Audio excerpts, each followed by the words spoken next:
Hello বন্ধুরা, তো আজকে একটা ভিডিও বানিয়েছি সারাদিন খেটে। তো একটা দাদার সাথে চ্যালেঞ্জ হয়েছে এক রাতে কত ভিউজ যেতে পারে। দাদা বলেছে 1000 আর আমি বলেছি মিনিমাম 5000 থেকে 10,000-এর উপর যাবে, রাত 10টার মধ্যে যাবে।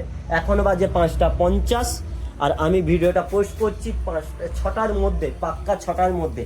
আমি আশা করছি 10টার মধ্যেই হয়তো 5000 ভিউজ যাবে।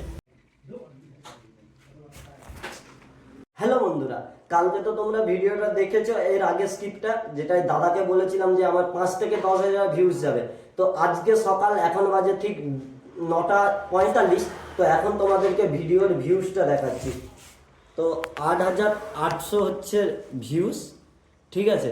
তো দাদা তো হেরে গেছে, কারণ আমি বলেছিলাম 5,000 থেকে 10,000-এর উপরে যাবে এবং দাদা বলেছিল তার থেকে কম যাবে, কিন্তু বাট চলে গেছে 8,800। তো দাদার কাছ থেকে কি নেওয়া যায় অবশ্যই তোমরা কমেন্ট করে জানো।